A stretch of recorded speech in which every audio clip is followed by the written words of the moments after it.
Russia ও ইউক্রেনের মধ্যে চলমান সংঘাত সমাধানে সোমবার হোয়াইট হাউসে ইউক্রেনের প্রেসিডেন্ট ভলোদিমির জেলেনস্কি এবং অন্যান্য ইউরোপের নেতাদের সাথে কয়েক দফায় বৈঠক করেন যুক্তরাষ্ট্রের প্রেসিডেন্ট ডোনাল্ড ট্রাম্প। বৈঠক শেষে ট্রাম্প জানান, শান্তি চুক্তির জন্য রুশ প্রেসিডেন্ট ভ্লাদিমির পুতিন এবং ইউক্রেনের প্রেসিডেন্ট ভলোদিমির জেলেনস্কির মধ্যে বৈঠকের প্রস্তুতি চলছে। জেলেনস্কি ও ইউরোপের নেতাদের সাথে গুরুত্বপূর্ণ বৈঠকের মধ্যেই পুতিনের সাথে ফোনালাপ করেন Trump.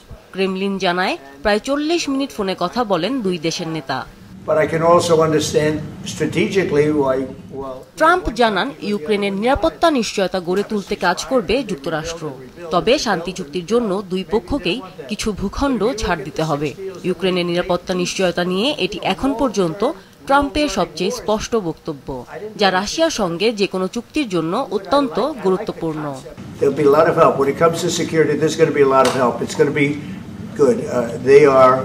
First line of defense because they're Europe, but we're going to help them out also. We'll be involved. বৈঠক শেষে জেলেনস্কি জানান, কিয়েভের জন্য নিরাপত্তা নিশ্চয়তার বিস্তারিত চুক্তি 10 দিনের মধ্যেই তৈরি হতে পারে। আমাদের অংশীদারেরা নিরাপত্তা নিশ্চয়তার বিষয়টি প্রকাশ করবেন এবং ধীরে ধীরে বিস্তারিত জানানো হবে। সবকিছু আগামী 1 সপ্তাহ থেকে 10 দিনের মধ্যে আনুষ্ঠানিকভাবে নথিবদ্ধ করা হবে। ওয়ালটন এখন দেশের সীমানা পেরিয়ে পৌঁছে গিয়েছে 50টিরও বেশি দেশে। ওয়ালটন, ঘরে ঘরে, বিশ্বজুড়ে। জেলেনস্কি বলেন, নিরাপত্তা নিশ্চয়তার অংশ হিসেবে যুক্তরাষ্ট্র ও ইউক্রেনের মধ্যে $90 বিলিয়ন অস্ত্র চুক্তি হবে। এতে এমন সব মার্কিন অস্ত্র অন্তর্ভুক্ত থাকবে যা এখন ইউক্রেনের কাছে নেই, যেমন বিমান প্রতিরক্ষা ব্যবস্থা, ক্ষেপণাস্ত্র বিরোধী ব্যবস্থা ইত্যাদি। অন্যদিকে যুক্তরাষ্ট্র ইউক্রেনের ড্রোন কিনবে, যা দেশীয় ড্রোন উৎপাদনের অর্থায়নে সহায়তাও করবে।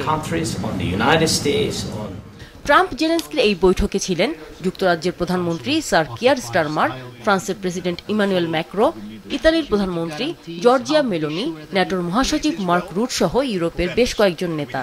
বৈঠকটিকে খুবই সফল বলে মন্তব্য করেছেন ন্যাটো মহাসচিব মার্ক রুট। ইউরোপের নেতারাও শান্তি প্রতিষ্ঠার চেষ্টায় বৈঠকের জন্য ট্রাম্পের প্রশংসা করেন। আমিনা লুসি, মাছরাঙা, নিউজ ডেস্ক।